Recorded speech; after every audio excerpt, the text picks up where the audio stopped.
They finally graduated, but the heroes don't understand why in their time they are still forced to take exams. This is a general education, because not everyone can make a living with supernatural abilities. The poor are waiting to enter the military academies so that they can be given abilities by the state. Envy those who are born with strength but had no choice because of the threat. War is a terrible thing, and the heroine has no intention of participating in it. Whoever needs to will go. The hero's father arranged everything, and if he improves his skill, he will inherit the family weapons manufacturing business. Riley shows up and everyone admires him, calling him the most handsome and gifted student. A girl with green hair approaches Riley and timidly invites him to have dinner together. Suddenly, a fleeing guy, whom his pursuers call Quinn, crashes into them. The hooligans shout after him, mocking him and demanding that he stop. Otherwise, he will be in trouble. Quinn gives them a cheeky middle finger, though fear is visible on his face. He trips and falls painfully onto the pavement right in front of Riley and his companion. The girl approaches the fallen guy and asks worriedly if he is hurt. She looks confused and doesn't know what to say next.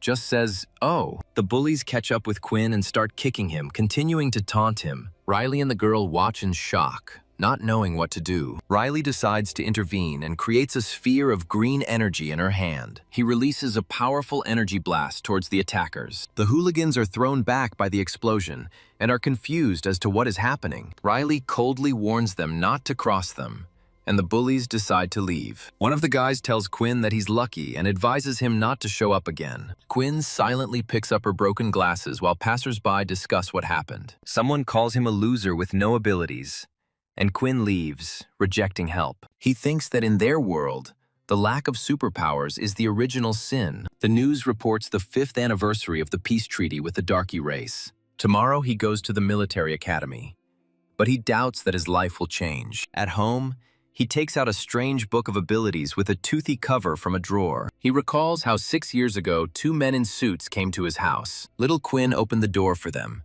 and they introduced themselves as representatives of the Special Forces. They told him the terrible news of his parents' death in the war with the Darky race. Government officials promised that the state would take care of him until he came of age. He was given only this book as an inheritance, saying that it was probably valuable. In the present, he holds a book and wonders why his parents left him alone. He desperately tries to open the book, but it won't budge. Having become ill, he decides that he will have to acquire abilities at a military academy. He sadly wishes that they would at least leave him a photograph, because he hardly remembers their faces. At that moment, a drop of blood from his nose falls directly onto the toothy cover of the book. He notices that he is bleeding and quickly looks for something to wipe it off with. He tries to wipe a drop of blood from the cover so as not to stain it. Suddenly, the book flashes red and begins to open in his hands. The boy floats in the air in confusion, surrounded by magical symbols emanating from the book. He screams in horror,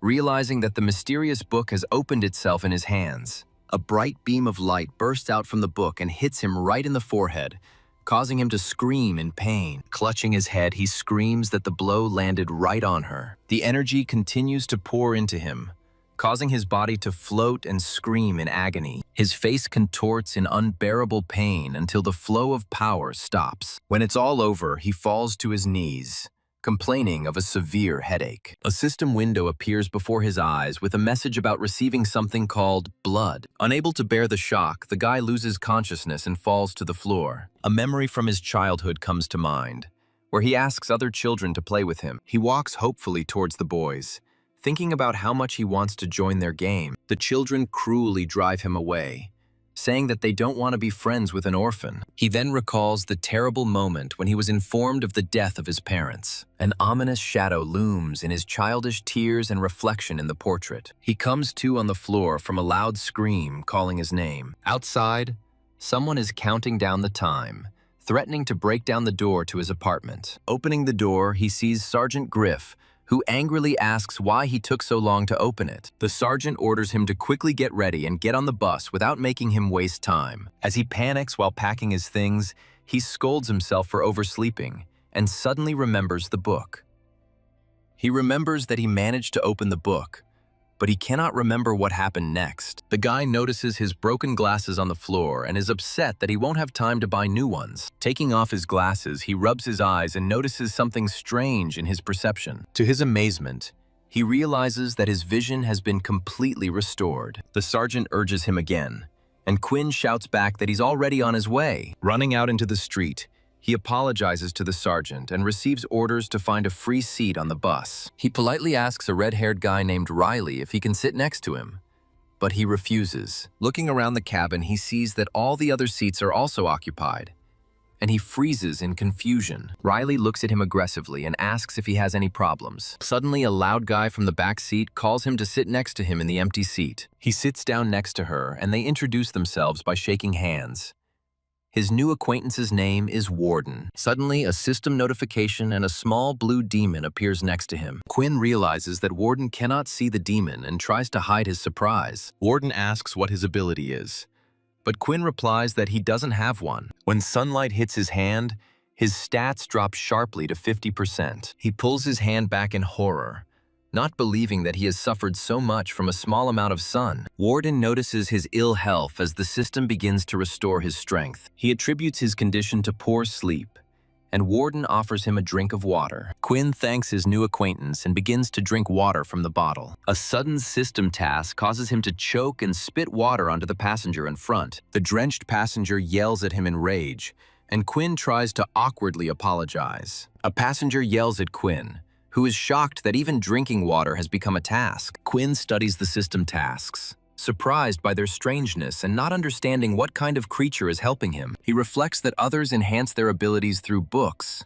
while his power is like a game. Quinn concludes that, apart from improved vision, there are no other changes in him yet. He notices with surprise that his new acquaintance has suddenly fallen asleep right in the chair. Looking around, he realizes with alarm that all the other passengers on the bus are also sleeping. A sudden system notification alerts him to a strange substance in the air. The man in the gas mask notices that Quinn is awake and comments on his resistance to the gas. The stranger forcibly presses a cloth soaked in sleeping pills to his face. Quinn feels his eyelids grow heavy and loses consciousness from the effects of the sleeping drug. The bag is suddenly pulled from his head, and he comes to in an unfamiliar place. When he wakes up, he sees a blonde guy next to him who jokes about his love of sleep. It turns out they've arrived at a military academy, but no one really understands what's going on. Quinn meets other awakened teenagers named Irene, Layla, and Peter. Tester Jian announces that since everyone is awake, the ability test can begin. Peter is called in first, and Quinn is worried that he still hasn't figured out his powers. When asked about his abilities, Peter sheepishly replies that he doesn't have any yet. Quinn is relieved to think that he is not alone, because there are others without powers among his peers. The testers offer Peter a special book that will help him awaken his abilities. Peter is told that the book is free and he can take the test again once he has mastered it. A level 1 bracelet appears on Peter's arm and he thanks the testers. Quinn notices a similar bracelet on herself and learns that it serves as a pass and a wallet. A satisfied Peter leaves with the book, and the tester calls the next one, who turns out to be Quinn. When asked about his abilities, Quinn thinks for a moment and then replies that he doesn't have any either. He is immediately offered to take the same book of abilities, surrounded by streams of water. Quinn considers whether to take the book, as it might unlock his existing power. He decides not to take any risks and, ignoring the book he offers to call the next one. Quinn politely declines the book and walks past the surprised testers and students. Jian can't believe his refusal and insistently reminds him that the book is free. Despite persuasion, he returns the book and firmly declares that he will sort everything out himself. Jian immediately reports Quinn's refusal over the radio, assuming that he is not an ordinary person. She is ordered to test his potential, and if he is an ordinary person, then let him go his own way. The tester apologizes for the wait and suggests that he take the test outside immediately. On the street, she gives him a task in which he needs to destroy 3 targets as quickly as possible. 3 training robots appear in front of him, and they are his targets. He feels tired, and the bright light makes his vision blurry. Quinn understands that it's all about the sun, but he has no choice but to start a fight. He attacks the robot, and Jian records his strength stat on the tablet as 5. The tester is shocked and mentally amazed at how weak he is. The robot blocks his kick without any difficulty, sending Quinn flying backwards. Quinn strikes with fury, putting all his strength into it. He hits the robot and the system shows that his agility is 5. The examiner announces that his ability level is only first. The system notification says that sunlight weakens it by 50%. The blonde man encourages Quinn, who thinks how nice it is to stand in the shadows. The next student, Layla, turns out to be a pureblood, which surprises Quinn. A friend explains that purebloods are against superpowers. They use special equipment, and Quinn realizes this after seeing her bow. Layla delivers a powerful kick to the robot, completing her test. The girl is unhappy with the second level,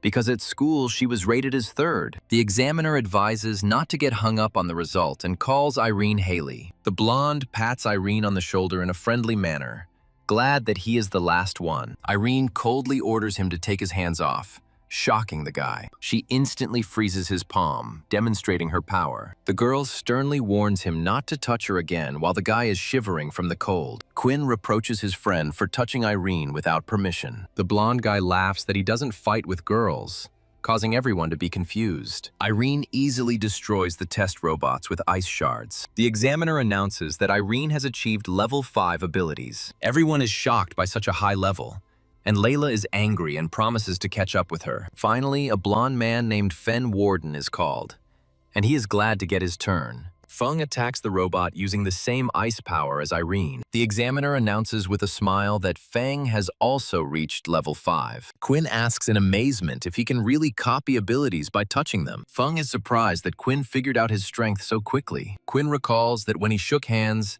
Feng was unable to copy his skill. After analyzing Feng's reaction to the ice, Quinn came to only one conclusion. Feng admires Quinn's intelligence, even though he doesn't have any special powers. Quinn ponders why his body protected itself from being copied, and what its strength lies in. Feng suddenly asks Quinn if he is the bearer of an innate ability. He challenges Quinn to guess, promising a reward for the correct answer. The test is over, and all students are sent to the military academy. The students fly in a transport capsule and are amazed by the sight of a futuristic city. A group of main characters stand together in the beam of a teleportation device. Upon arrival, the friends meet an acquaintance and ask each other about their levels. A level 3 student arrogantly refuses to go out with a level 2 guy. Quinn and his friend are upset because strong students always ignore the weak ones. Suddenly, a famous student named Riley appears, and everyone is whispering about him.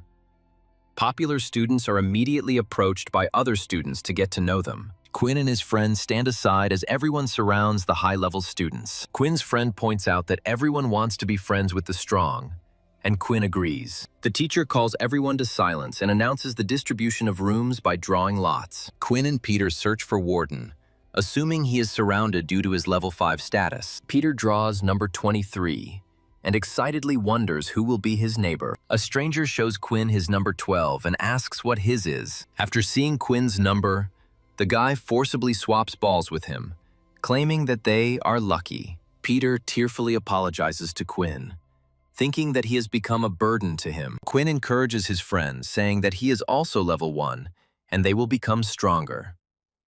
Suddenly, Warden appears and happily recognizes them as his roommates. Warden hugs his friends, and Peter is touched and thanks them for not giving up on him. At this time, the guy who swapped numbers complains that his room was taken away. His friend wants to take revenge, but he stops him, promising to sort things out when they meet. They understand that they can't do anything, because their offender is a 5th level ability. The camera shows a view of their new dorm. Warden suggests going for a walk, but Peter declines, wanting to study the ability book. Quinn says she wants to go to the library to learn more about her powers. Warden enthusiastically decides to go with Quinn, declaring that he will study hard. Arriving at the library, friends are surprised by the large number of people. Quinn notices that people are moving their lips, but he doesn't hear a single sound. Warden explains that public schools do not have such advanced equipment. He shows Quinn the soundproofing device and Quinn is amazed at the advancement of technology. Quinn explains that he took a lot of books to study different superpowers. Warden jokes that Quinn has no intention of being a servant to the military. He asks seriously if Quinn believes that books are given away out of the kindness of their hearts. Warden reveals that those who receive the books are forced to serve the military as puppets. Quinn cautiously asks Warden about abilities that can be weakened by sunlight. Warden laughs, saying that it sounds like vampires, not people with abilities. Quinn sighs,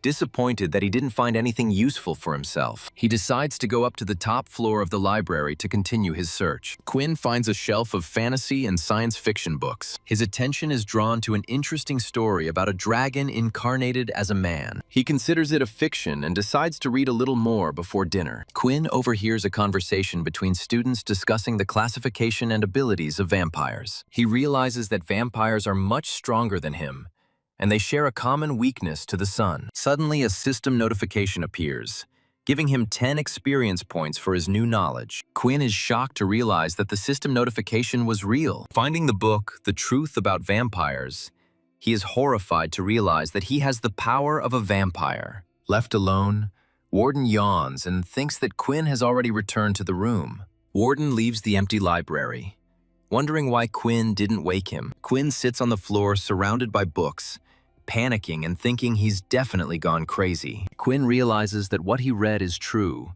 and the system unlocks a new option for him. The system gives him the task of feeding on human blood, which shocks the guy. He is thinking about vampires when the system warns him about the danger of sunlight. Quinn contemplates the reward for the quest and feels the sunlight weakening him. He looks at his first level and thinks it will take him 3 weeks to level it up. Quinn accidentally bumps into a guy with glasses who immediately starts apologizing. The blonde guy beats Peter up, demanding more than just an apology. The bully demands money, and Quinn watches with disgust as the weak is bullied. Quinn deliberately pushes the bully and says with a smirk that it was an accident. The bully gets angry and Quinn sarcastically apologizes as Peter recognizes his savior. Noticing Quinn's first level, the bully contemptuously demands money from him for his troubles. Quinn didn't expect to encounter a strong opponent so soon, which puzzled the bully. The system prompts him to activate combat mode, and Quinn decides to test his strength in battle. Having received a task to win,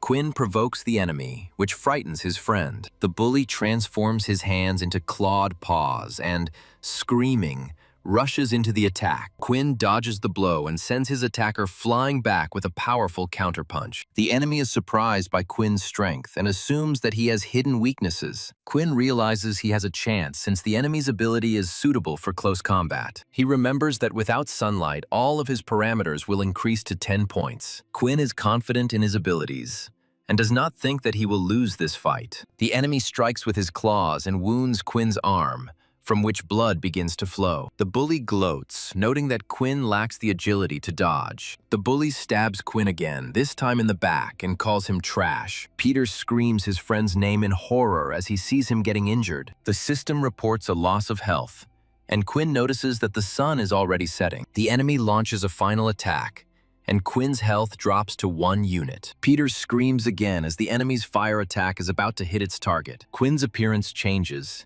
His wounds heal, and the system declares restoration. Quinn stops the attack with his bare hands, shocking the opponent with his speed and strength. Smirking, Quinn says it's his turn to throw punches. A frightened hooligan with a bloody nose offers to discuss everything and come to an agreement. With renewed strength, Quinn beats the enemy, his stats now equal to 10. Peter watches the beating in shock and cannot understand how Quinn managed to do it. Peter doubts that Quinn doesn't have superpowers, looking at the defeated enemy. Quinn looks at her hand in the red aura and realizes that it is the power of a vampire. The system congratulates him on completing the task, gives him experience points and a new skill, reconnaissance. He reflects on the skill he has acquired, and the system announces that combat mode is being removed. Quinn calms Peter down, explaining that he just wanted to teach the bully a lesson, not kill him. Peter reminds her of the enemy's level, and Quinn decides to try out her new skill. He uses reconnaissance on Peter and,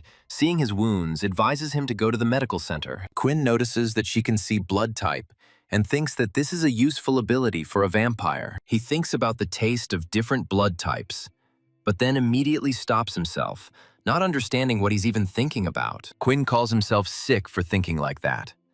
But the word blood won't leave his head. A friend asks if Quinn is okay and suggests they leave before they are noticed. Agreeing with his friend, Quinn turns around and leaves the scene. Suddenly, Quinn feels pain and realizes that his back is also injured. The friend is worried about the wound, but Quinn assures him that it is just a graze and the bleeding has already stopped. Suddenly changing his mind, Quinn says that he will go to the medical center after all and asks his friend to go ahead. A friend offers to go together, but Quinn refuses and sends him to Jordan so that he doesn't worry. Left alone, Quinn watches as his wound heals and the system reports his health has been restored. A notification about his increased hunger level immediately appears, and he understands that the system is healing him through food. Feeling hungry after being healed, Quinn decides to find a place to buy something to eat. Before entering the training arena, he is delighted to discover a vending machine. Inside the arena, training dummies take damage from arrows flying at them. After finishing her training,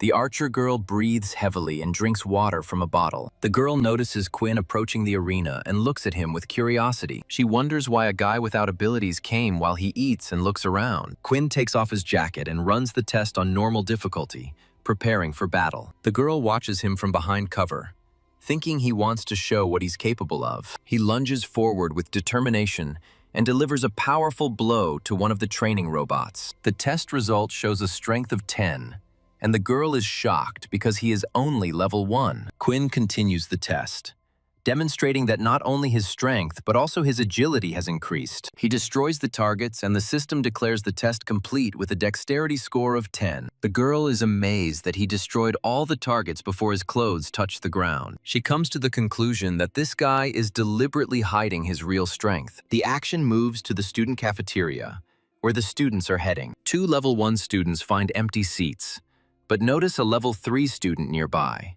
A high-level student chases them away from the table, and they decide to eat outside. Quinn's friends, sitting on the street, discuss how it's better not to mess with high-ranking people. Peter asks Jordan why he is sitting with them, since the high-ranking ones eat inside. Jordan replies that he hates this stupid division into levels because they are friends. Laughing, he tells them to eat calmly, because there is nothing more important than a full stomach. In the classroom, the teacher explains to students the importance of their abilities and the value of their level. Quinn wonders if there is any way to improve on the abilities Jordan copied. He uses reconnaissance on Jordan and is surprised to see no abilities in his status. Quinn directly asks Jordan why he can't use Irene's ability now. Jordan whispers that copied abilities are reset every day. Jordan laments that he won't be able to copy their abilities, and Quinn thanks him for his concern. Jordan is surprised by the rumbling in Quinn's stomach, who has just eaten 2 servings. Quinn receives a system notification about hunger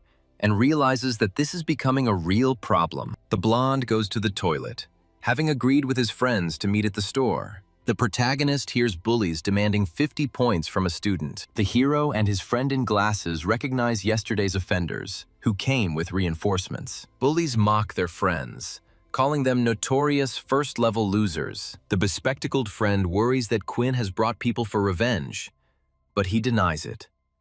The bullies surround the friends and politely ask them to lend them 10 points. The friend in glasses indignantly shouts that he is not obliged to give anything to strangers. A bully with black eyes asks menacingly if they have hearing problems. Suddenly, a blonde man appears and offers the hooligans to borrow glasses from him. He reveals his 5th level with a smile, shocking the extortionists. The frightened hooligans try to run away, but the blonde man stops them for a conversation. The blonde sternly asks why they bully those who are weaker than them. New strong students Riley and Momo appear, and the delinquents breathe a sigh of relief. The protagonist senses dangerous energy and activates the reconnaissance skill. His skill can't recognize Momo's data, which indicates her high level. Intelligence shows that the second guy, Riley, is level 6. Momo lets the bullies go and they happily run away. The blonde cheerfully hugs his friends and suggests they go eat before everything is gone. Momo stops the trio, accusing them of disrespect for leaving without saying goodbye. The blonde turns around and asks defiantly what exactly the problem is. Momo says he heard rumors about Warden, who is dealing with low-level people. He chuckles,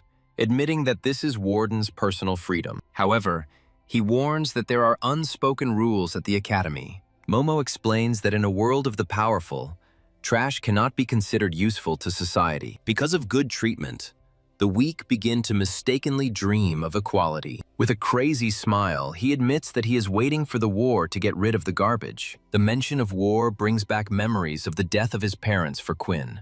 Quinn clenches his fist in rage, red energy erupting from it. He lunges at Momo, but his attack is blocked by the red-haired Riley. The force of the blow throws Quinn and his friend back. Momo calls Quinn a pathetic sucker who doesn't learn from his mistakes. Forden enters the battle, quickly attacking Momo. Forden is shocked as the enemy easily dodges his attack. Quinn and his friend try to stop Warden, realizing that he can't handle it. Quinn realizes her impulsiveness and understands that she shouldn't have quarreled with them. Momo states that she is not going to fight and that it was just a friendly warning. Warden explains that the Academy benefits from such an environment to weed out the weak. Friends understand that the weak are forced to join the army for resources and protection. A friend asks Warden to stay away from them, but he doesn't understand why they give up. The friend explains that he and Quinn will become a real thorn in their side if they break the rules. Warden desperately offers his protection, but sets a condition. They tell him that their safety depends on his absence. Peter apologizes to Warden,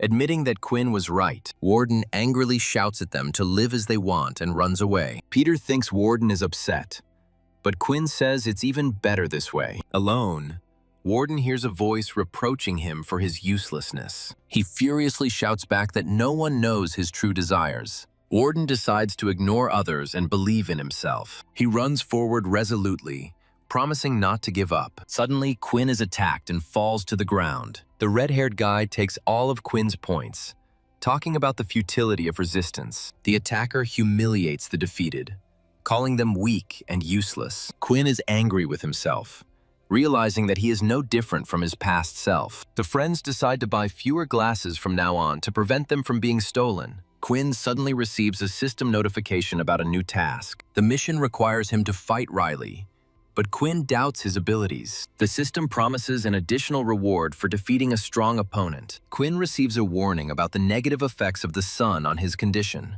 Returning to the room, the friends see a beaten Warden. Warden insists that he was simply beaten and asks how they are doing. Quinn smiles and lies that they were just relaxing and nothing happened. Peter asks why Quinn isn't telling the truth, but he's afraid of Warden's reaction. Warden advises a hungry Quinn to go to the store and gives him some money. Quinn looks at the 10 points Warden transferred to him in surprise. Warden calls it an apology for his temper this morning. At the store, Quinn meets two guys and overhears their conversation. The boys discuss Riley demanding points from them for defense. Quinn is given the task of defeating any enemy and decides to attack them. At night, one of the guys notices a dark silhouette and screams in fear. Not finding anyone, he decides that he just imagined it. Suddenly, a man in a wolf mask appears in front of him. A masked Quinn easily defeats the first guy, noting that the second one has escaped. The second guy notices Quinn and demands to identify himself. Brandon attacks Quinn using his wind elemental ability. Quinn dodges a quick attack, amazed at his opponent's speed. The attack hits Quinn and he realizes how the enemy's ability works. Brandon guesses that one of their victims is hiding behind the mask. Quinn continues to dodge the incessant wind attacks. The enemy presumptuously offers Quinn to remove his mask in exchange for forgiveness. Quinn analyzes the enemy's fighting style and looks for a weak spot in his defense. The enemy in the blue sweater menacingly asks if Quinn is tired of living. The guy in blue attacks,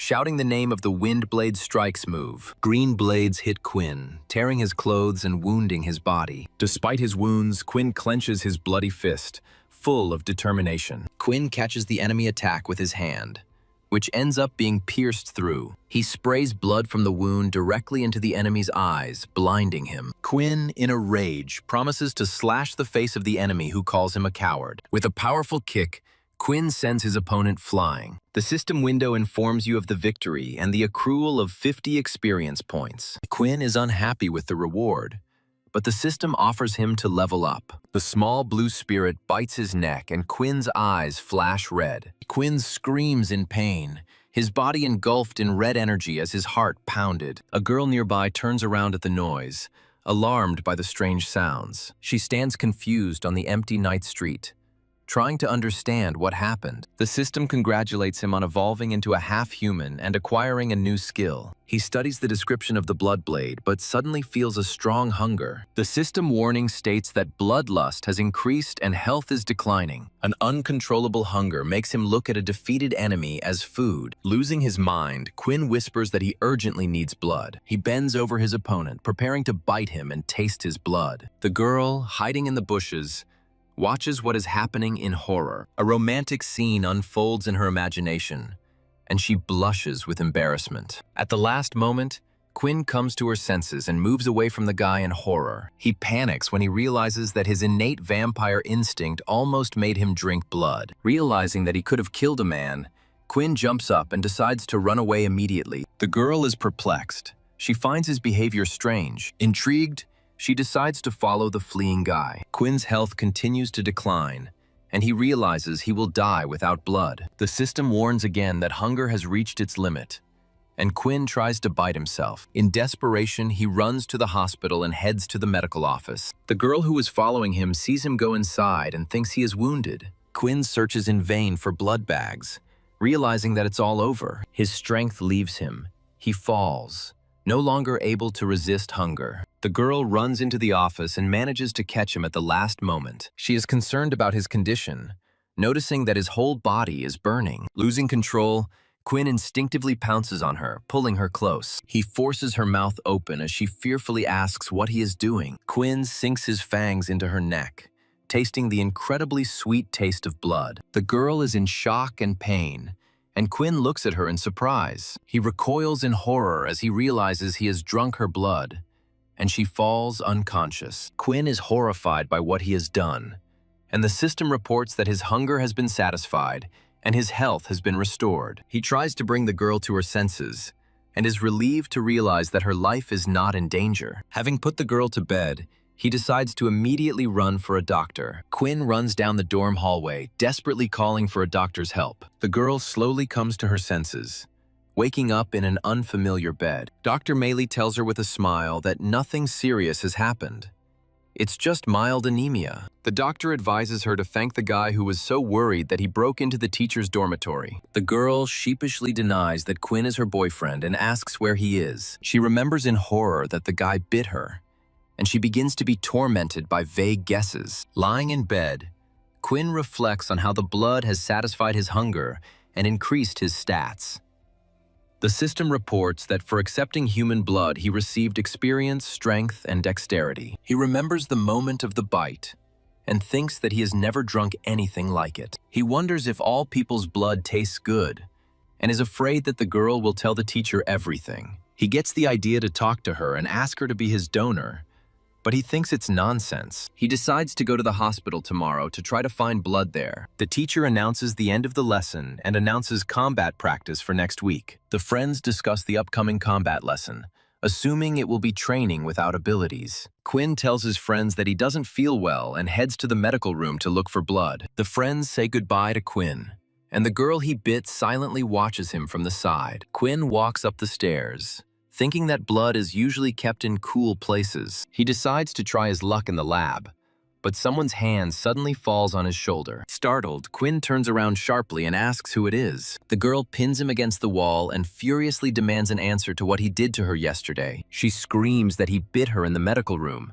and Quinn tries to justify it with fever and confusion. The girl doesn't believe his excuses and screams that he didn't just bite her but drank her blood. Realizing that she knows everything, Quinn tries to explain something but cannot find the right words. She interrupts him and says she understands, causing him to ask what she wants. With a sly smile, she promises to keep his secret if he does her one favor. Her eyes light up and she excitedly asks him to turn her into a vampire too. Quinn is stunned by her request, and she enthusiastically confirms that she wants to become a vampire. When he asks her if she is sure, the girl enthusiastically replies that this is her main dream. She explains that her father is a writer, and she has loved fantasy novels about vampires since childhood. Quinn is forced to disappoint her, explaining that he does not know how to convert others, and that he himself became this way because of the book. The girl falls into despair, and Quinn explains that a person can only possess one ability. She is offended that he hid,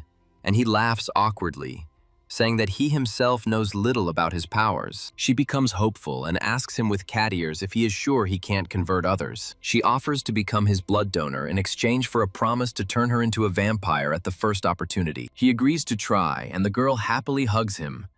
But they are interrupted by someone's scream. A frightened Peter, a guy without abilities, runs up to them. Peter screams in panic that their friend Jordan is in big trouble. Quinn bursts into the hallway, screaming, asking Jordan what happened. Jordan stands covered in blood among the people he beat. A shocked Quinn asks Jordan if it was really he who dealt with everyone. Jordan coldly pushes his friends away, ordering them not to come closer. The girl is worried about his wounds and insists on going to the medical center. Jordan walks away, begging to be left alone, but Peter runs after him. Peter explains that they were attacked by seniors while they were talking about the test. Quinn assumes that Jordan was provoked and asks Peter about his relationship with the girl. The girl invites Quinn to go out to eat together, playfully calling it a date. Peter, looking sly, runs off to look for Jordan, leaving Quinn and the girl alone. The girl calms the embarrassed Quinn and says that she has accumulated a lot of questions. She drags him to dinner by force, ignoring his protests about important matters. At the door of the medical center,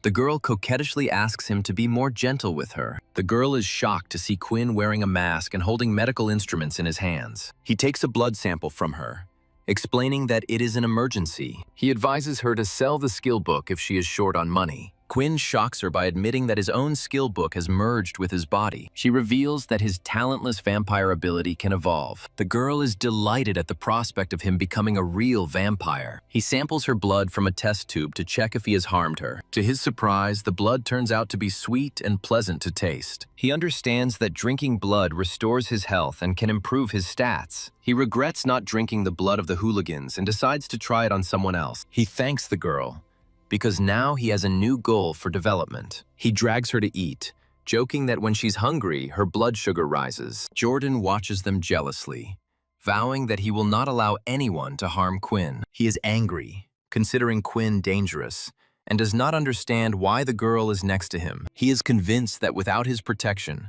Quinn will suffer and is not allowed to communicate with others. Peter overhears Jordan angrily threatening someone about Quinn. Peter enters the room and takes a tense Jordan by surprise. Jordan, with a creepy smile, denies that he spoke to anyone. Jordan writes it all off as auditory hallucinations and urges Peter to go eat. Peter notices his friend's strange behavior, but he jokes about his bad mood. Quinn thanks the girl for her help, and she bows to him in return. He says goodbye shyly, wondering why she calls him sir. Returning, Quinn finds Peter happily demonstrating his new ability. Jordan comments with a grin on Peter's strange dagger and mud balls. Jordan gives advice, and Peter successfully concentrates energy on his weapon. Peter is happy that he mastered the powerful ability so easily, and Jordan encourages him. Jordan calms Quinn down, explaining his behavior as excessive emotionality. Peter asks Quinn if he has a girlfriend, and Jordan wants to know something else. Peter is delighted, deciding that Quinn is secretly dating that girl. Quinn panics and denies everything,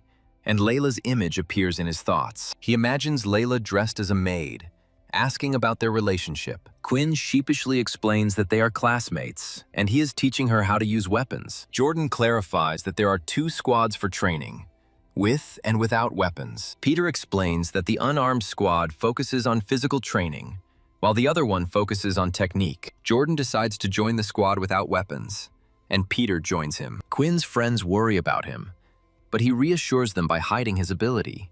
The instructor announces to the students that their first task is to choose a weapon. The students from the unarmed squad mock those who chose blades. Suddenly, a blinding green beam flashes past their faces. Teacher Leo threatens that without weapons, they will simply die. Layla is glad that Quinn's friends have left, because now no one will bother them. Quinn is surprised by Layla's appearance and doesn't understand what she's doing here. Elin, who had defeated Quinn earlier, appears, and Layla decides to take revenge. The instructor orders to choose only one weapon, having assessed its characteristics. Quinn examines the weapon in Windows with its parameters pop up in front of him. He notes the convenience of the function and notices something interesting off to the side. His attention is drawn to gloves with black animal-type claws. Quinn realizes that this weapon was made for him and decides to choose it. The instructor advises taking something simpler, since the claws have a short range. Quinn insists on her choice, and the instructor finds it strange. The teacher calls everyone to silence and asks who wants to start the duel. Elin volunteers first,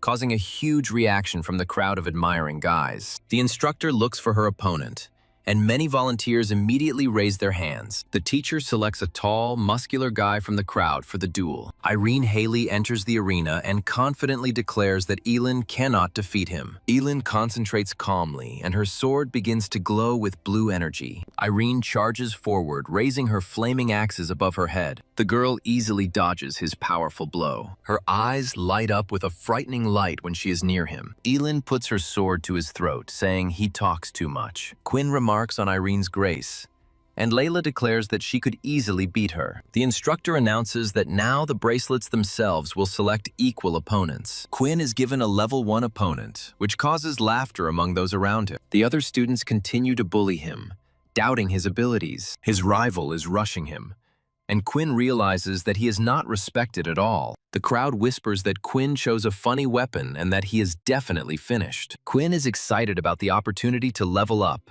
as the system notification promises experience. Fei Ying and Quinn prepare to fight, and the green-haired boy eagerly announces the start. Fei Ying praises Quinn's agility, but warns that his weapon is not piercing. He smirks and demonstrates that his weapon is a slashing one, aiming it at Quinn's neck. A powerful blow falls on Quinn with a deafening sound. The audience is horrified, and the girl with pink hair screams Quinn's name. Quinn catches the blade with a grin, noting the good protection of his claws. He easily breaks the enemy's weapon and throws it away with a powerful blow. The crowd can't believe their eyes as he intercepted the attack and broke Fei Ying's weapon. Fei Ying is astonished to see Quinn's fist approaching. Quinn delivers a crushing blow straight to the face of his stunned opponent. The victory is awarded to Quinn Talon as an enraged Fei Ying struggles to rise. Fei Ying shouts that there were problems with his weapon, but is told that he simply wasn't as good at using it. The instructor angrily orders everyone to be quiet, declaring that he will not tolerate cheating. Other participants discuss the victory, suggesting that Quinn has connections. The girl tells Quinn that he has made enemies, but all he cares about is his wastefulness. Hearing the word wasteful, Fei Ying, with a bloody nose, decides that Quinn thinks he is hungry. The girl coquettishly promises to reward Quinn, which greatly embarrasses him. The system rewards him with experience and a new skill, blood storage, which he is very happy about. The instructor checks Quinn's background and is surprised to see that he has no abilities. An hour later, the instructor announces that after the break, paired sparring will begin. The archer girl invites Quinn to team up for the next sparring match, and he agrees. Fei Ying and his white-haired friend are plotting something, whispering together. They approach Quinn and his partner, challenging them to a duel in the next round. Fei Ying offers to increase the stakes, promising 10 points if they lose. Quinn and the girl agree, suspecting that their rivals want to restore their reputation. Spectators cheer the teams before the fight begins, and Fei Ying snaps back at the taunts. Quinn receives a system task to defeat a team of 2 people and decides not to miss out on the reward. He notices something strange. The cabbage-headed guy only has a shield. Quinn asks his partner to watch over the shield bearer while he deals with the other one. The contestants prepare for the fight, and the judge announces the start of the competition. The competition begins, and Fei Ying vows that this time, it won't be so easy to handle. The shield bearer cries out in danger when an arrow flies towards him. The archer girl attacks the guy with the shield, but he only smirks at her haste. She doesn't understand why he doesn't approach Quinn and tries to figure out his plan. The guy with the shield easily blocks the arrows and shouts at Fei Ying to take action. Fei Ying and Quinn exchange fierce sword blows. Quinn sees that the enemy has changed his position and prepares for his approach. Meanwhile, the shield bearer secretly concentrates energy in his hand. The archer girl is horrified to realize that he has a superpower. He unleashes his power by launching bone projectiles at his opponents. Quinn fails to dodge the bone projectile and is wounded in the side. Enraged, Quinn attacks his opponent, surrounded by dark energy. The enemy mockingly apologizes as Quinn receives a system notification of damage. A girl with a shield reproaches a man for breaking the rules, but he only laughs it off. The man demands that the girl remove the shield and admits that he may have gone too far. The onlookers whisper that it was too brutal for training, and the girl worries about Quinn's wound. With a wicked grin, Quinn takes out a dagger and decides to accept the challenge to a real fight. To the enemy's horror, Quinn himself pulls the bone fragment out of the wound with his dagger. With glowing red eyes and a crazy smile, Quinn offers his opponent some real fun. The enemy, in fear, senses something is wrong, but tries to calm himself with Quinn's low level. Shrouded in a dark aura, Quinn lunges forward, transforming his hand into a monstrous claw. The instructor stops Quinn's fatal attack with his sword at the last moment. The teacher blocks Quinn's blade and firmly orders him to stop. The instructor realizes that Quinn actually intended to kill his opponent. Quinn comes to, and the girl runs up to him while the instructor calls for a nurse. The teacher expels the offender from class, declaring that he does not tolerate those who do not follow the rules. The paramedics arrive, and the girl points out the wounded man to them while the others discuss what happened. The audience is amazed by Quinn's speed, and the blonde girl finds him interesting. The teacher declares the lesson over, reflecting on Quinn's hidden talents. Deep claw marks remain on the floor, striking observers with their power. At the medical center, the girl tells Quinn that the doctor did not find any serious injuries. Quinn thanks the girl for the blood that helped him and admits his impulsiveness. The girl offers to wash his clothes, but Quinn panics and refuses, remembering his underwear. Two of Quinn's friends burst into the room, excitedly asking about him. The girl directs them to the right room and reassures them, saying that Quinn is fine. The blonde boy notices Quinn's bloody clothes in the girl's hands. He gets furious, shouting that he should have killed those guys and kept an eye on his friend. The guy shouts for everyone to shut up, frightening the girl and his friend with his behavior. He grabs the girl by her clothes and aggressively demands to know what she did to Quinn. A friend tries to pull him away, calling for calm, while the girl denies her guilt. In anger, the blonde shouts that they should not call him by his name,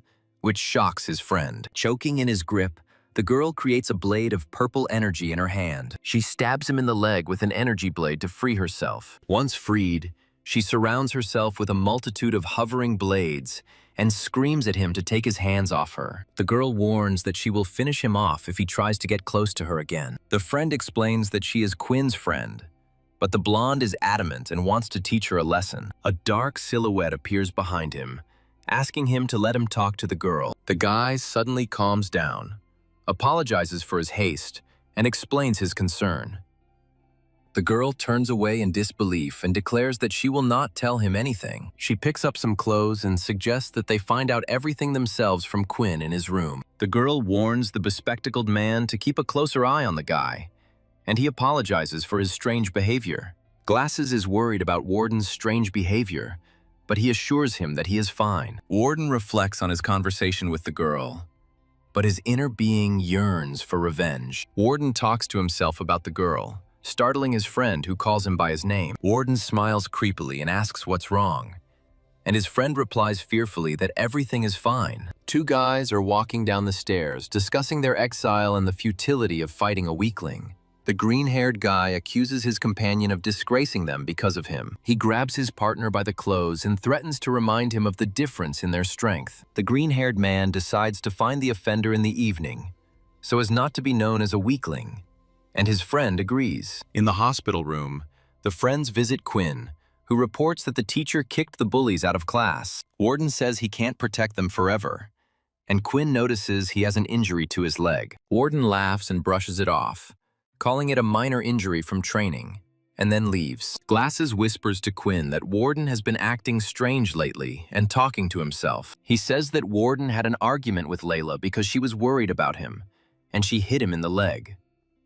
Quinn learns that Layla is okay and decides to pretend he doesn't know anything so as not to provoke his friend. Quinn seriously wonders if Warden is mentally ill and decides to talk to a doctor later. Warden suddenly returns and says they have to go, and Quinn replies that she will stay at the hospital. Warden bids Quinn farewell, cheerfully reminding him that they are like brothers. Two hooligans are discussing dinner and notice a lone figure, but decide that the two of them can handle it. One of them suggests luring the target to a place without cameras to avoid witnesses. The hooligans see Quinn leaving the room and follow him unnoticed. Quinn walks down the hospital corridor, complaining about the food and the annoying caregivers. The pursuers notice that their target is heading for the roof and consider this a stroke of luck. The green-haired man gestures to his partner to give him a plan on how to trap the victim on the roof. He carefully opens the door leading to the roof and looks inside. Stepping out onto the empty roof, he looks around in confusion, searching for Quinn. Suddenly, a voice is heard from above,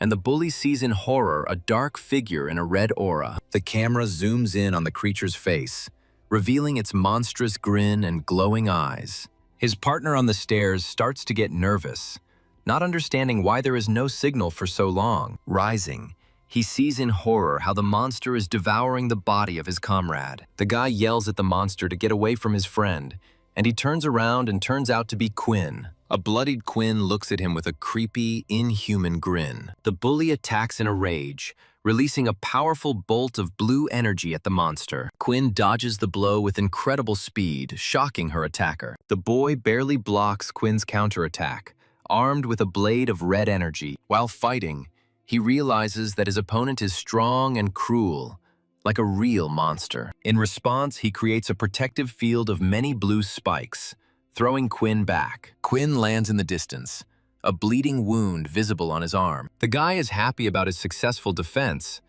but then notices something strange with his opponent's wounds. He watches in shock as Quinn's wounds heal before his eyes, and cannot believe such a monster exists. Quinn concentrates his blood energy, preparing for the final attack. He launches a bloody blade at the enemy, who puts up a bone defense. The enemy screams in horror as his strong bone blade shatters into pieces. A flurry of bloody attacks falls upon the enemy, leaving them no chance to dodge. The enemy realizes that the power and frequency of attacks are too high for him. His defenses are cracking at the seams and are about to be completely destroyed. A powerful blow throws the enemy back, breaking his last defense. Quinn collapses, exhausted, but the system declares victory and restores his health. He looks with delight at his updated characteristics and the defeated enemy. Quinn is surprised to see a nurse not on her shift, but she explains that she has been replaced. Suddenly, another nurse screams in horror when she sees something outside the door. 2 students are found unconscious on the roof,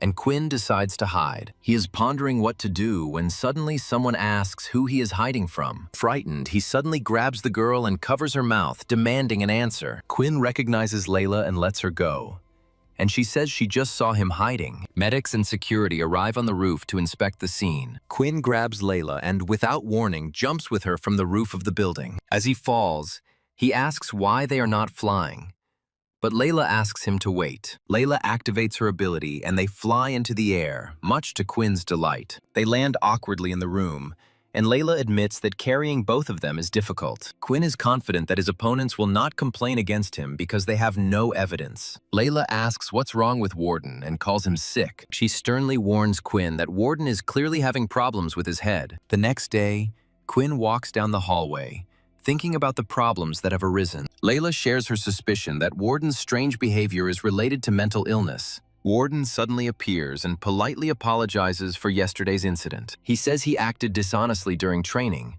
which greatly surprises Quinn. Warden, in fear, begs him not to tell anyone about their night battle. In a panic, he vows not to bother Quinn again, who coldly sends him away. Warden thanks him and runs away, and Quinn contemptuously thinks what a coward he is. An excited Layla runs up to him to tell him something important. She screams that one of the guys he attacked yesterday has been found dead. Layla shows him the details of a deceased freshman named Fei Ying. The cause of death was listed as blood loss, and the time of death was listed as almost midnight. Investigators find lacerations on the body and suspect an animal attack. Everyone is surprised, because animals cannot penetrate the academy, and they remember that he was brought twice. The first time, he and his friend had bite marks, but they didn't remember anything. The flashback shows how medics rushed the student to intensive care. Examining the body, the investigator states that the wounds do not look like bites at all. Moreover, the wounds healed too quickly,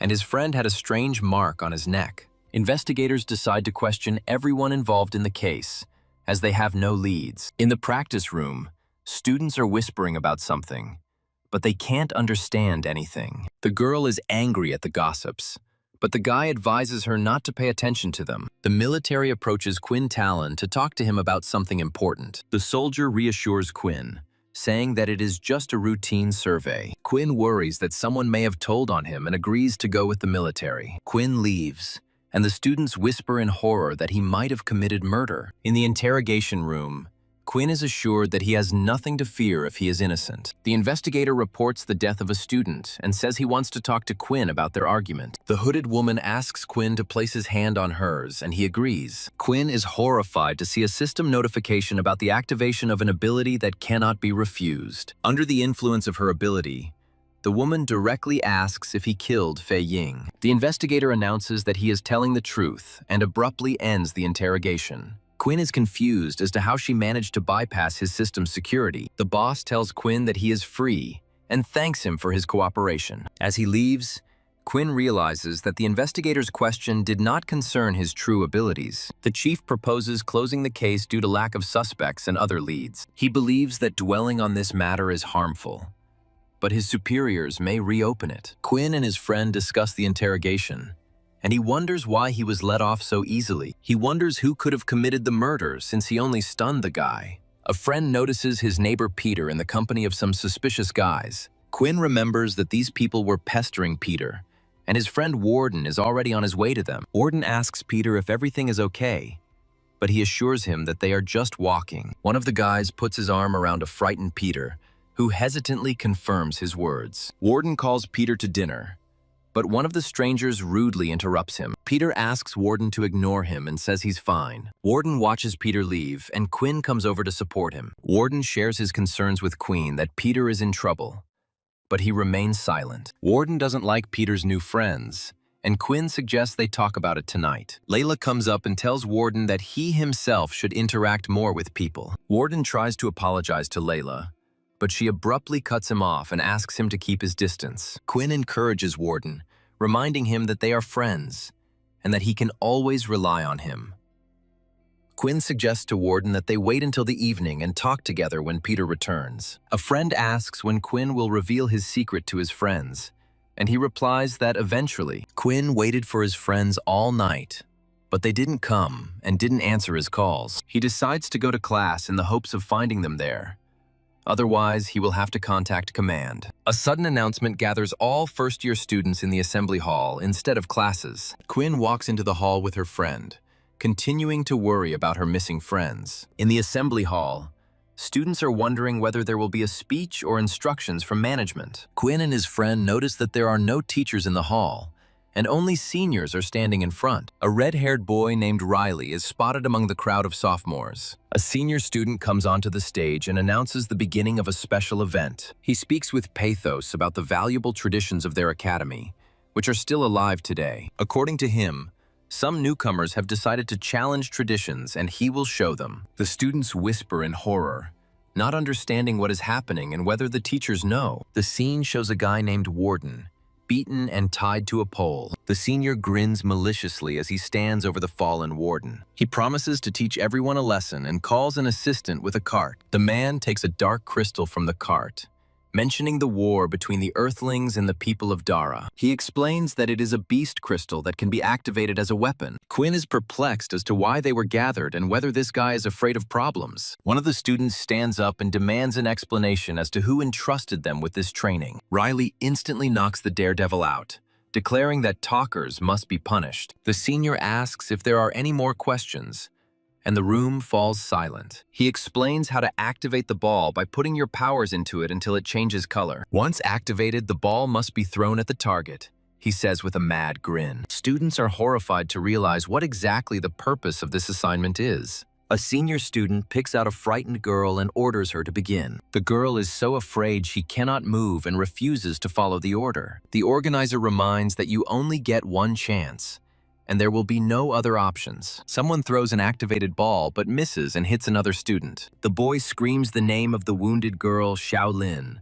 who falls to the floor unconscious. A senior student angrily scolds students for their lack of understanding and disobedience. Riley roughly pushes the next guy, forcing him to take the crystal. The guy walks to the stage, and the organizer hopes that he will show himself well. The student apologetically throws the ball, and it hits the tied-up Warden. The senior laughs loudly, praises the guy for his success, and looks for his next victim. Quinn's friend suggests contacting the teacher or finding their mutual friend, Leo. When no one dares to come out, Quinn himself heads to the stage to surprised looks. Quinn approaches the senior and asks with a smile to let him try it. He recognizes him as Warden's roommate and orders Riley to give him the crystal. Quinn takes the crystal from Riley's hands with a nervous laugh. Suddenly, Quinn's face contorts into a sinister grin and his eyes glow red. The crowd is whispering that Quinn is betraying his friend and is nothing more than level 1 trash. Quinn mentally assesses his opponents. Realizing that he needs to deal with them quickly, he analyzes the enemy's strength. Noting the 8 second-level disciples around him, Quinn sees the fear of his comrades and realizes that they urgently need a leader. The freshmen decide to bet on the strongest among them, a girl named Eileen. Quinn pretends to be unable to activate the weapon, drawing jeers from the crowd. A system notification appears in front of him, offering to activate the ball with an attack bonus. Quinn activates the beast ball, releasing streams of red energy. The enemy is shocked by such brightness and does not believe that the ball was activated by a first-level beginner. Quinn addresses the crowd and asks why they all need superpowers. His beaten friend Jordan looks on in horror at what is happening. Quinn states that strength is needed to protect others and throws the ball. He rushes forward with a scream and attacks the training dummy. The enemy leader, in a rage, orders his men to capture him. Quinn pushes through the crowd, shouting to be let through. One of the enemies blocks his path, mocking his attempt to escape. The enemy is confident that the naive Quinn will not be able to hit him. The ball flies past and hits another enemy, who turns out to be useless. The enemy leader is angry, but the crowd refuses to obey him because of his cruelty. Then he orders his men to attack anyone who disobeys. One of his henchmen creates a powerful water vortex. Suddenly, the attack is blocked by an ice wall created by someone else. A girl named Irene Haley appears with an ice sword. The opponents recognize her as a strong level 5 girl and decide to work together. One of them attacks Irene with a huge icy hand. Another one mocks, saying that since she controls water, she cannot cope with stone. But Irene is not alone, and her friend with a bow is ready to help. The explosion throws Peter back, who covers his head with his hands in horror. He screams that it is his fault and he is to blame for everything. A flashback shows Peter asking Jordan why they came to the assembly hall. Jordan explains that someone has been following them this whole time. The enemies surround them, and Jordan tells Peter to leave while he holds them off. Jordan stands up for his friend, telling his enemies not to approach Peter. He shouts at Peter to run, but he is immediately knocked down. Peter realizes in horror that it is his fault, because he was scared and could not resist. He watches Quinn fight bravely and wonders why he is so brave. Peter asks himself why he is not the same.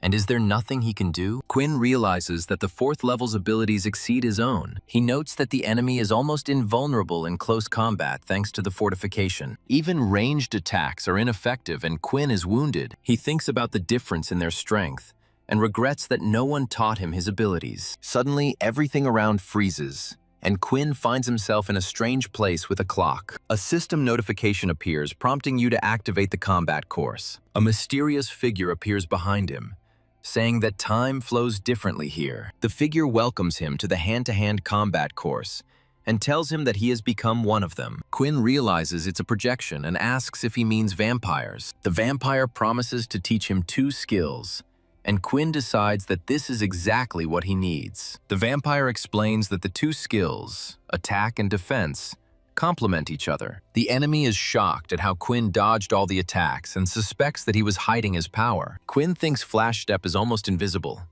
but he can use it 2 more times. The enemy scoffs, but Quinn is confident that 1 remaining use of the skill will be enough for him. Quinn concentrates dark red energy into his fist for a decisive blow. He delivers a crushing blow straight to the stomach of his stunned opponent. The enemy smirks as he activates fortified defense and chides Quinn for his poor memory. The vampire explains that the attack skill, Chain Strike, can be combined with other moves. Quinn receives a powerful counterblow and is sent flying back from the crushing force. Riley flies away screaming, and the audience can't believe he's completely lost. The crowd is astonished because they thought that the winner had no ability at all. Suddenly, a new attack, like a long black whip, rushes towards Quinn. Quinn blocks the blow with his hand, but loses 7 health points from the resulting wound. He is shocked by the loss of health, but his auto-recovery ability is already working. The new whip-wielding adversary admits that Quinn has caused him some problems. The man boasts that it's all over now,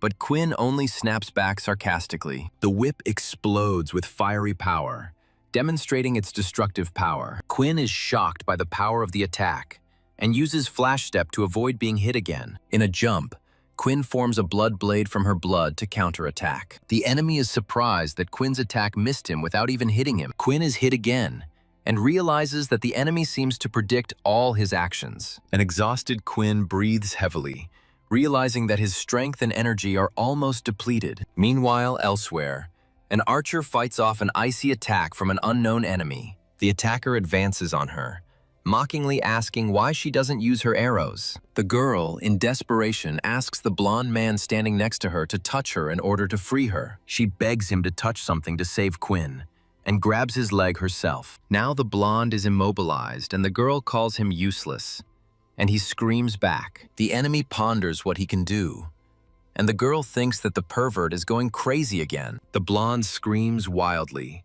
his body engulfed in powerful purple energy. To the surprise of his enemies, he easily breaks free from the binding technique. He slams his foot into the ground, creating a powerful blast wave of purple energy. His new identity introduces itself as Leighton and joyfully announces his return. The opponent with the whip grins, reminding Leighton of his past defeat. Leighton, shrouded in a purple aura, coldly states that he is not as kind as Warden. His enemy pretends not to understand what is being said and then waves it off. He attacks furiously with his fiery whip, shouting, "Die!" Leighton calmly and easily stops the fire attack with his bare hand. The enemy is in complete shock as his weapon begins to crumble in Leighton's hand. Leighton tells Quinn to leave this enemy to him, and he agrees, warning him of the danger. The enemy swings his whip again, promising to teach Leighton a lesson once again. Jordan prepares for battle by concentrating purple energy into 2 spheres. The enemy attacks with a golden whip,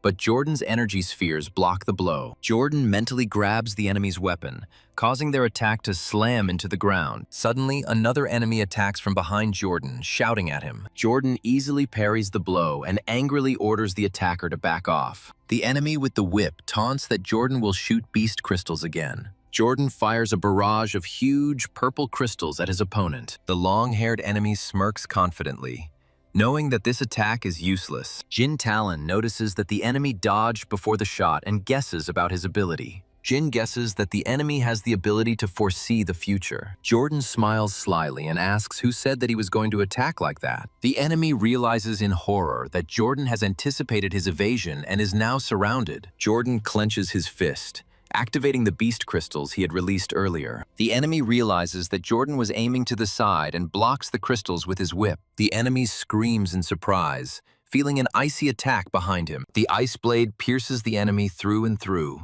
and he screams in unbearable pain. The wounded enemy admits his mistake, not expecting that Jordan has an ace up his sleeve. Jordan demonstrates his strength by using 2 different abilities simultaneously. Jin Talon is shocked by what he sees.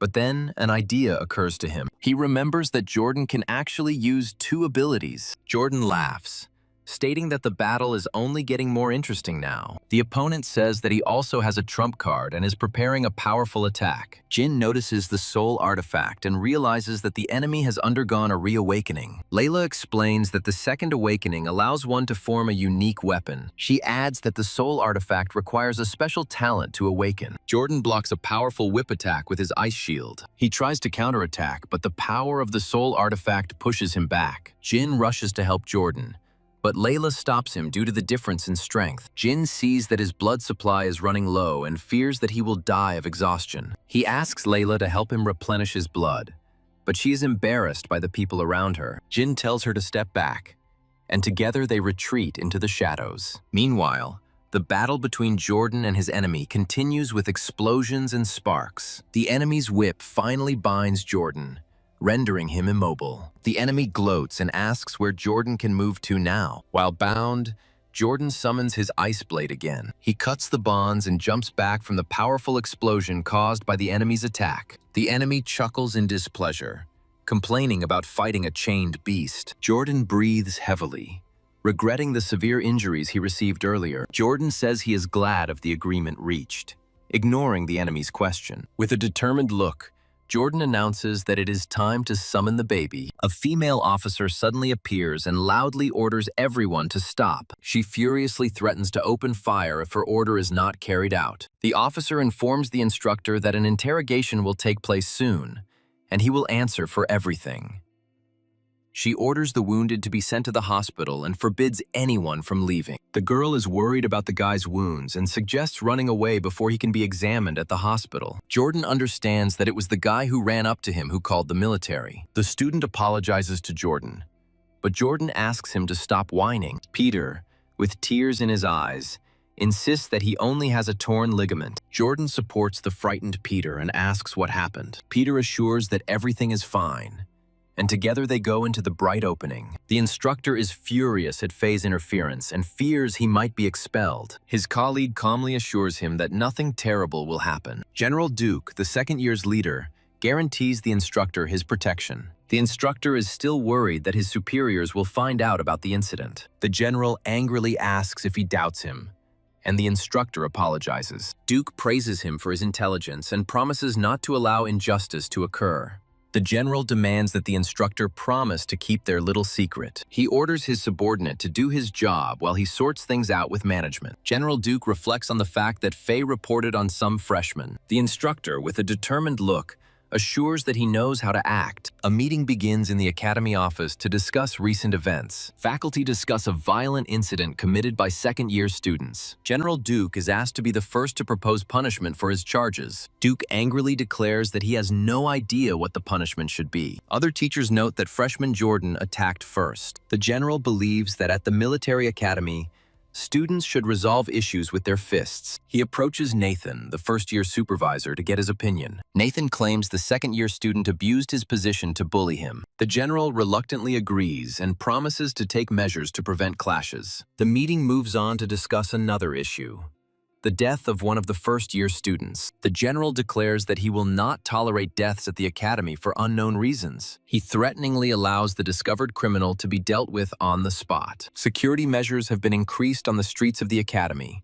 with patrol officers patrolling everywhere. The protagonist realizes that the fight with the second-year students has attracted the attention of the school. He sees Jordan quickly recovering and thinks about the need to become stronger. Jordan says that they need to become so strong that no one dares to hurt them. The hero decides that he needs to find a way to increase his combat experience. Jordan suggests going into town and trying out the new VR training capsule. Jordan invites Peter along with him, who reluctantly agrees to go with them. The hero notices that Peter has not yet recovered and decides to help him regain his confidence. Friends are walking through a futuristic city, heading to an entertainment center. After a fun trip to the cinema, they go outside, happy with the time they spent. Suddenly, a dark figure appears, and Peter's face darkens as he hears the reproach directed at Jordan. A guy named Earl approaches them and says he was just about to talk to Peter. Earl asks Peter if he has time, and he hesitates a bit before agreeing. Friends offer Peter help and ask him not to be afraid, because they are next to him. Earl feigns hurt feelings and says that he doesn't like it when Peter's friends think of them as villains. Peter quickly apologizes and assures that Earl is his friend with whom he had an agreement. He asks his friends to go have fun without him, and promises to meet him in the evening at the dorm. The dark figure praises Peter, noting that his friends are very smart. Earl menacingly suggests to Peter that they step away and talk somewhere else. In a dark alley, Earl's gang attacks Peter and begins beating him. Peter is kicked and shouted at, saying that he deserved this beating for his actions. He is accused of reporting them to the instructor, which is why they were all punished. A beaten Peter declares that he will no longer betray Jordan and Quinn, and wants nothing to do with them. Earl mockingly asks him again what he said, pretending not to have heard. Laughing at Peter's naivety, Earl grabs him by the hair and asks who gave him the right to choose. Peter screams in unbearable pain as they continue to torture him. Earl issues an ultimatum, but Peter, despite the pain, refuses to continue working for them. Peter screams in wild pain as his fingers are broken one by one. The gang members watch the torture with amusement, surprised at how loudly he can scream. Peter passes out and Earl orders a guy named Jerry to heal his arm. Jerry uses green magic to repair Peter's broken arm. With a crazy grin, Earl says they'll start all over again until they get their way. Meanwhile, Quinn and Jordan arrive at the virtual arena hall, where the prices are explained to them. Quinn knows he can't afford it, but Jordan offers to pay for it all with his card. After registration, the administrator informs friends of their training capsule numbers. Jordan explains that the simulators are connected to the Academy's server for battles with other students. Quinn boards the capsule, assuming that external servers are even more expensive. Having connected,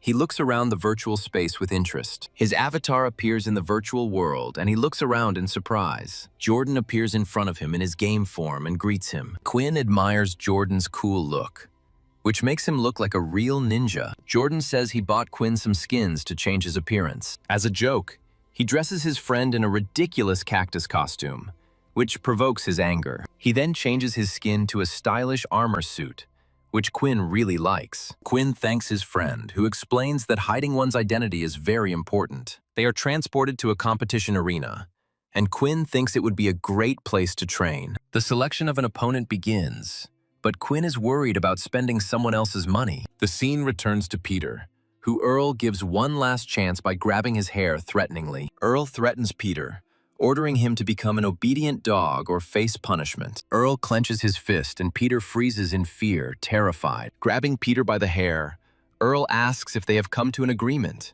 and Peter nods obediently. Earl laughs mockingly that the problems could have been avoided and puts his arm around the humiliated guy. As a reward for his good work, Peter is awarded 100 points. Earl leaves Peter alone, saying that he will wait for good news from him. The gang leaves laughing at him, and a broken Peter is left sitting on the ground and crying. Quinn and his friend return home and, not finding Peter, decide that he is already asleep. The friend wonders why Peter went to bed so early, and Quinn assumes that he is simply tired. Quinn walks up to the bed and quietly asks Peter if he's okay. Suddenly, a system window appears with the inscription, "Training Virtual Arena." Quinn enters the virtual world and chooses the username Blood Evolver. He is surprised to discover that he can choose different looks for his avatar in the arena. Quinn creates a new appearance for herself with red hair, and the system begins selecting an opponent. The arena is loading, and the guy decides to check what level the fighting is at here. They find an opponent for him, a two-handed warrior with blue hair and a red cloak. The rival asks if his older brother will be watching, and Quinn casually agrees. The blue-haired fighter asks the elder to keep an eye on him and announces the start of the fight. The countdown to the start begins, and both fighters prepare to attack. The match begins, and the opponent immediately rushes forward with a powerful attack. Seeing that his opponent immediately uses his skills, Quinn decides not to be shy either. Red energy in the form of bloody blades rushes towards the enemy. The blue-haired warrior holds out his windshield in front of him to deflect the blow. A white-haired boy watching the fight is surprised by the red attack. Quinn continues his furious attack, giving his opponent no respite. Two powerful energy attacks collide with a deafening roar. Quinn realizes that behind the shield, the enemy also has strong armor. The enemy thinks that real equipment is also synchronized, and he has his own trump cards. He smirks and asks if Quinn really thinks she can fend off his attack that easily. An energy blade suddenly appears from the blue-haired warrior's hand. Quinn dodges and stabs him in the back, declaring that victory is his. The white-haired observer notes the Blood Evolver's victory with interest. The loser apologizes to the elder, but the latter calms him down, saying that his opponent was faster. Quinn receives 25 experience points for the victory and is happy to be able to use her abilities. The white-haired guy approaches Quinn and invites him to play one more time. The system sends Quinn a duel request from a user named Iron. Quinn reflects that this is a rare chance to fight such a tough opponent. He accepts the challenge, determined to put on a real show. A new countdown begins before the battle between Queen and Iron. The match begins and Quinn immediately charges at his massive opponent. Quinn delivers a crushing blow to his opponent's stomach, but he remains motionless. He put all his power into the attack and can't believe that the opponent doesn't care. The white-haired fighter taunts Quinn, saying that the fight has only just begun and he has already retreated. The enemy asks if Quinn wants to know about his ability to turn his body into liquid metal. Grinning, he answers his own question and forms a bizarre weapon from his hand. The white-haired man quickly attacks Quinn, unleashing a flurry of blows on him with his new blade. Quinn blocks the attack with difficulty, while his opponent smiles confidently. The enemy's weapon suddenly changes shape, and Quinn watches in amazement.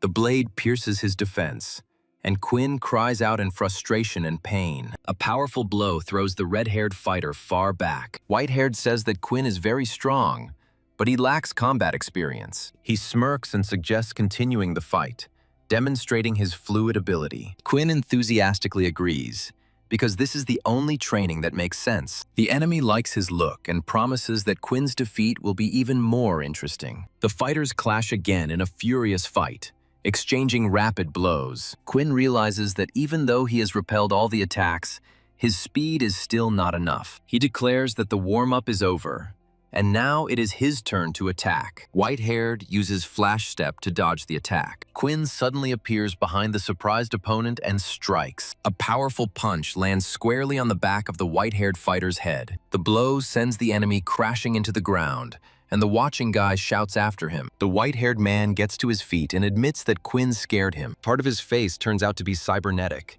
and he says it's time to fight in earnest. They continue their fierce battle, exchanging blows with blades and fists. The observer is amazed that someone was able to resist his senior comrade for so long. Quinn hits his opponent again, but he easily blocks the blow, calling it useless. The red-haired man, with a crazy smile, shouts that he knows it himself and prepares a new move. He uses the Blood Lightning combo move, delivering a powerful spinning kick. White-haired admits that his defense has been breached, but regretfully announces his defeat to Quinn. Quinn is horrified to realize that he has been struck by lightning and realizes the enormous difference in power. The opponent says goodbye, and a message appears indicating the end of the virtual training. Quinn emerges from the virtual reality capsule, deciding he needs more fights like this. A system notification informs you of a defeated opponent and a reward in the form of experience and agility. Nate and Shanmu discuss the fight, and Nate doubts that such a strong fighter is from their academy. Shangmu is looking forward to the martial championship, excited about the appearance of interesting opponents. Quinn, bundled up in clothes, tries to protect himself from the sun, but admits it's a bad idea. His companion says sunscreen is useless, and he dreams of the perfect material. Quinn remembers Iron's armor and guesses that it is made from the skin of a unique beast. He wonders where to find such material, while his companion complains about the heat. In the lecture hall, the instructor announces that the portal's preparation is complete, and it's time to set out on the expedition. The instructor warns that for many, this is their first time, and tells them to be sure to read the instructions. He explains the difference between portals. The green one leads to explored planets, and the orange one to dangerous ones. The instructor gloomily points to the red portal and strongly advises not to enter it. There is no cover behind the red door, and the treaty does not apply, so no one will come to help there. The expedition will take place next week, and teams of 5 people need to be formed. The girl invites Quinn to join forces, and he agrees on the condition that Uradin goes with them. She looks at Uradin and decides that he won't be a problem, so she agrees. The girl cheerfully declares that they will get along, but immediately asks Uradin to stay away from her. Suddenly, a blonde approaches them and declares that she wants to join their team. She repeats her desire to join the team, surprising all 3 of them. The blonde points her finger straight at Uradin, who was completely unexpected. Uradin says that he has already decided to join his friends and invites her to go with them. Layla explodes with anger, because she and the blonde took the entrance exams together and even fought. The blonde snorts contemptuously and asks why they took such a weakling onto the team. She advises to look for allies of the appropriate level, which greatly offends Layla. Layla is furious and yells at who she thinks she is, and Quinn tries to calm her down. Uradin admits with a smile that he is not particularly productive and just wants to live in comfort. The blonde looks thoughtfully at their friend and says that he is also their ally. She points to a guy with glasses reading and asks if they count him too. Friends hug Peter, calling him an irreplaceable comrade whom they will not abandon. The blonde sighs and says that she will have to rethink the team's fighting composition. She promises to give an answer later, but Uradin rushes her, reminding her that time is running out. Quinn and Layla discuss how they have 3 planets to choose from and need to be well prepared. They are offered a choice of 3 planets: the deserted Karate, the green Armapine, and the watery Baturni. Quinn reads about the desert planet Karate and realizes that materials for equipment can be obtained there. At this time, Peter meets some group in an alley and apologizes for being late. The purple-haired guy punches Peter in the gut as punishment. He gloats that another couple of minutes and Peter would have received a slap in the face. The bully hurries him, saying that Duke doesn't like to wait, and his anger is dangerous for everyone. Peter is brought to Duke, who says he has studied his file and knows about his abilities. Duke knows that Peter was saving up for the Book of Earth powers to get out of level 1. He offers Peter the power to counterattack if he will simply work for him. Peter realizes with despair that he seems to have no other choice. Duke says that soon the journey will begin through the gate where students often disappear. He ominously asks Peter if he thinks he will be among the missing this year. The blonde agrees to take them into the team, but on the condition that the squad will obey her instructions. Layla admits that the blonde is strong, and with her they will definitely get high scores. Layla says goodbye to her friends and heads to the gun shop to check her arrows. Iraden suggests the three of them go get something to eat, and Quinn asks where Peter is. Iraden replies that Peter went out for a minute and didn't come back.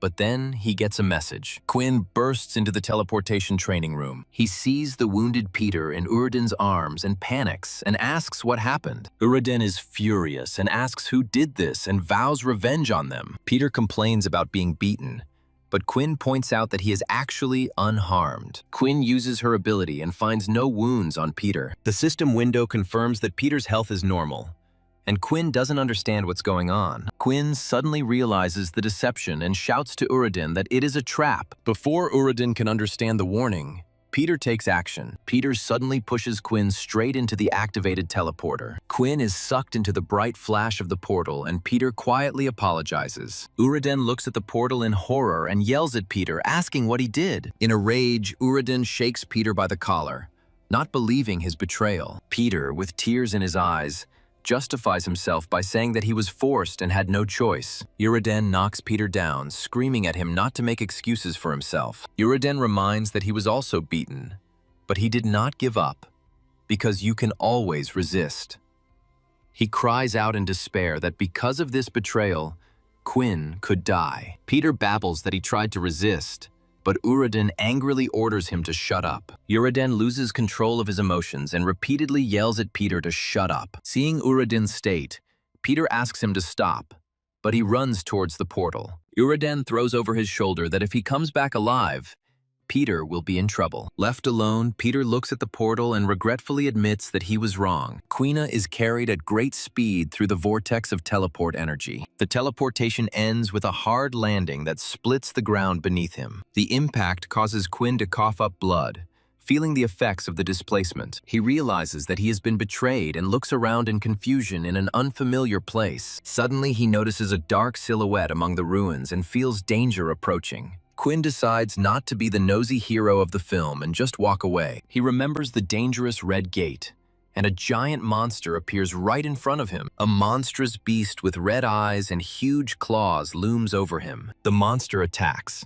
but Quinn manages to dodge and counterattack with the blood blade. Before he can catch his breath, two more of the same beasts pounce on him. In a furious fight, he screams at them to die and cuts them down with his bloody attacks. Having caught his breath after the battle, he thinks that the nighttime is only to his advantage. The system notifies the player about the task's completion and rewards him with a new skill, Bloody Fog. He sits among the ruins, thinking that the main thing now is to survive, and suddenly feels hungry. The system offers to absorb the blood of monsters, but he decides that he will not drink it, even if he is hungry. He understands that he needs to conserve his energy and come up with a good plan for survival. Meanwhile, elsewhere, two guys notice an evil girl named Faye. In a luxurious room, a guy with blue hair is trying to hold the last coin on his fingers. Suddenly, a girl bursts into the room and screams about an emergency, scattering his stack of coins. The blue-haired guy with the lollipop shouts in rage that he has almost finished building his tower. A girl reports that two freshmen have gone missing,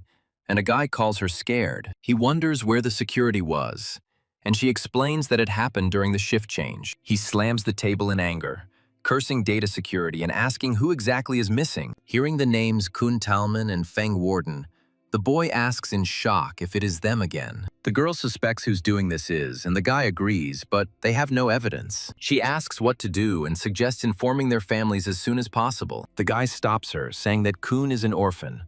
But Fen Warden's family is a different matter. He decides to hold a meeting and appoint several aces to solve this problem. At the meeting, he reports that 2 excellent students have disappeared and asks what to do now. The female officer suggests postponing the picnic, and the guy next to her whispers that they are doomed. The blue-haired guy sternly declares that he doesn't care about the other guy, but Warden needs to be brought back. He calls Liu, who informs him that they have arrived at a base planet that was abandoned a year ago. The girl with green hair wonders why the base was abandoned then. Liu explains that the base was attacked by unknown creatures, forcing everyone to evacuate. The green-haired girl, frightened by the story, thinks anxiously about the fate of the missing. While the blonde panics, the blue-haired one calmly gives them half a day to prepare for the mission. The blonde man complains that half a day is too little, but the leader replies that this is an order. He orders Warden's return, threatening his family's wrath, and asks what is more terrible.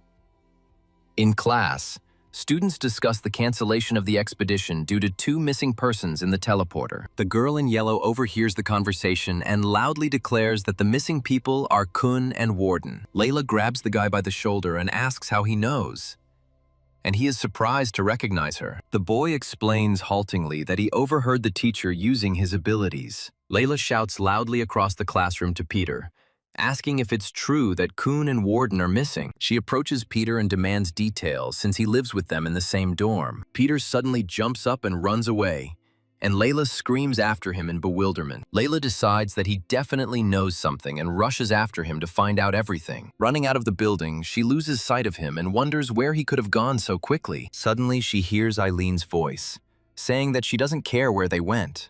Eileen brushes off the annoying guys, and Layla notices that she wants something from them.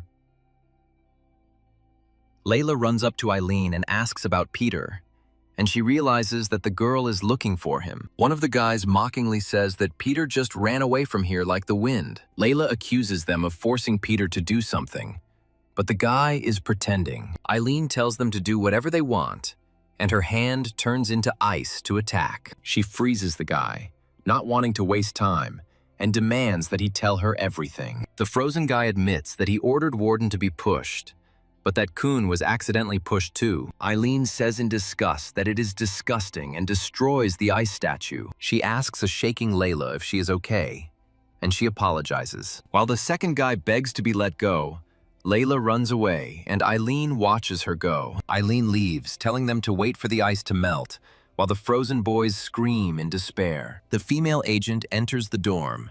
Glad that there is no one in the room, she hurriedly searches her room for some device, hoping to make it in time. The agent quickly activates the holographic projector, checking the network security. She urgently reports that an important person is stuck on the planet Piolitic. The girl desperately asks if it is possible to send special agents to help. She claims that his fate directly determines the success of the entire operation. She is informed that the nearest agent is 4 light-years away, and she is shocked. She thanks him for his help, and the hologram wishes her luck on her mission. After the conversation, the girl looks very upset and disappointed. She quietly asks a certain Quinn to return alive from this dangerous predicament. Meanwhile, in the ruins, Jordan fights off monsters under the reproaches of his partner. The guy with the fiery fist confidently declares that it's time to get things done. Having defeated the creatures, he tells his companion that he quickly resolved everything, as he promised. The second guy grabs him and demands that he stop talking and keep an eye on the kid. The action moves to a bright corridor inside Jordan's consciousness. His personalities argue about whether to release the little one,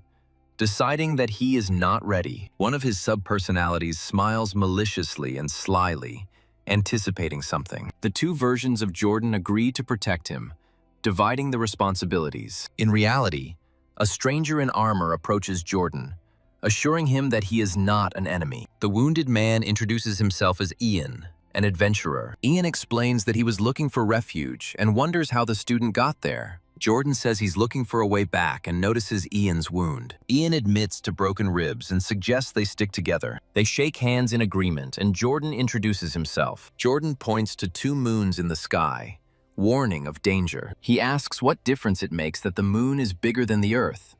And Ian slaps him. Ian explains that because of the different rotations of the moons, dawn will occur in 6 months. Jordan is horrified by the news about 6 months, and Ian blames it all on money. Jordan's inner voice suggests finishing off the weakened Ian for profit. Jordan screams at his inner voice, which greatly frightens his new acquaintance. Ian asks anxiously what happened, but Jordan just laughs nervously. Jordan spots a group of monsters ahead, which Ian calls Radiclo. Ian warns that these beasts, although weak, attack in packs. They find fresh corpses of monsters, and Jordan realizes that Quinn did it. He cheerfully explains that Quinn is his friend, and they were transported here one after the other. Ian suggests going higher to make it easier to find traces of his friend. Walking among the corpses, Ian notices that Jordan's friend has stirred up a hornet's nest. Jordan doubts that this is his friend, because he could not have killed so many people alone. Ian tries to calm him down, suggesting that his friend has also found allies. Jordan stops Ian abruptly, warning him of a mid-level beast ahead. Ian suggests that there might be a portal hidden behind the huge insect-like monster. Jordan believes that their friend could have been inside a military warehouse, where the monster came in response to the noise. Jordan suggests waiting until the monster leaves, because their friend will have to come out sooner or later. Quinn is surprised that a couple of rats attracted such a monster and is pleased with his speed. He walks down a long corridor, noting that the place is well preserved. In front of a locked door with a combination lock, he realizes that he is faced with a problem. Quinn decides to look for at least some clue to open the secret passage. His system assistant suddenly cracks the password, which greatly surprises the guy. Entering inside, he hopes to find the beast's weapon and not be disappointed. Instead of weapons, he sees only endless bookshelves and thinks about his bad luck. Walking between the shelves, he disappointingly assumes that this is simply an archive. Taking one of the books in his hands,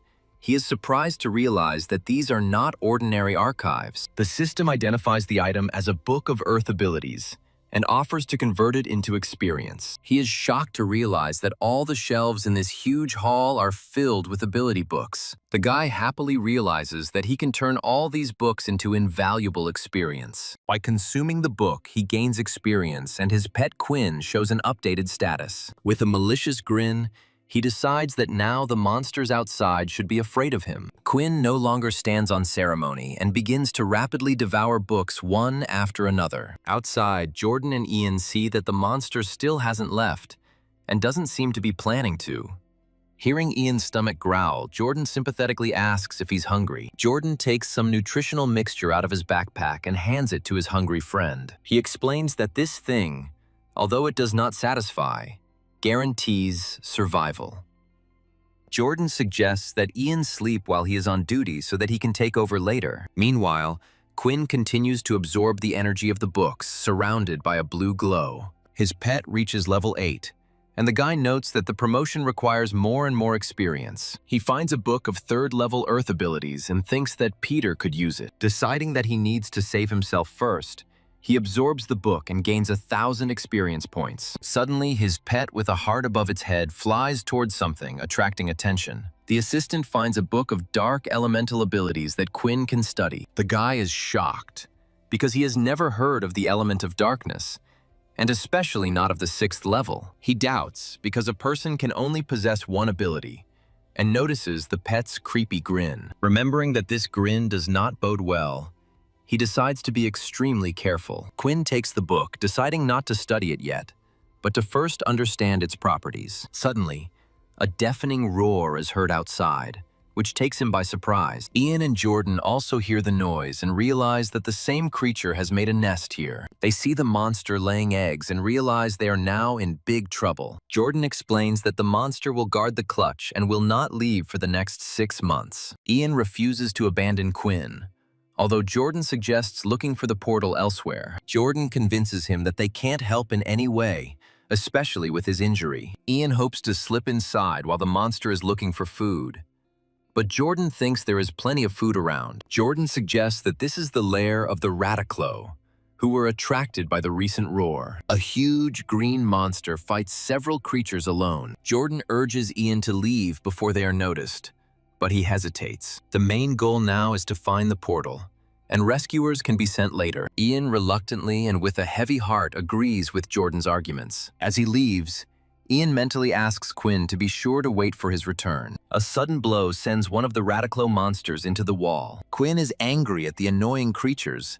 because of which he lost a lot of health. The system warns about hunger and insufficient blood supply for healing. Quinn regrets his lack of skill and finds an emergency supply depot. Suddenly, the wall shatters into pieces and Quinn is attacked by a monster. A giant scorpion-like monster, Skodan, appears before him. Quinn uses Flash Step to dodge the rushing attack. He dodges with difficulty, amazed by the enemy's incredible speed. In response, Quinn strikes back using her Bloodblade skill. He realizes that the Bloodblade is consuming too much of his blood supply. Realizing that he will soon become a corpse, he decides to take a desperate risk. Quinn screams, commanding his blood supply to fully restore his health. He concentrates his energy again to use the Bloodblade. The hero unleashes a powerful series of bloody blows on the monster. The monster blocks the attacks, but Quinn notices an opening in its defense. Quinn dodges the tail strike at the last moment with Flash Step. He was careless, and the unpredictable tail still wounded him. He's almost out of health, and the next attack should be decisive. He can no longer waste energy on the Bloodblade and dodges. Quinn decides to provoke the monster into hitting him with its tail. Using Flash Step, he jumps into the air, making himself a perfect target. In the air, he prepares a last desperate attack with the Bloodblade. He delivers a powerful blow straight into the body of the exposed monster. His attack pierces right through the giant enemy's thick armor. The huge carcass of the defeated monster falls to the ground with a crash. Quinn is relieved to see that the system has generously rewarded him for his first victory. What he needs now is not experience, but a way to survive in a destroyed building. The system issues a critical warning about hunger and low health. He realizes that Skodana was protecting her nest with huge eggs. After destroying the first egg, he gains experience and thinks about recovery. After breaking the remaining eggs, he reaches the 9th level, but is left without food.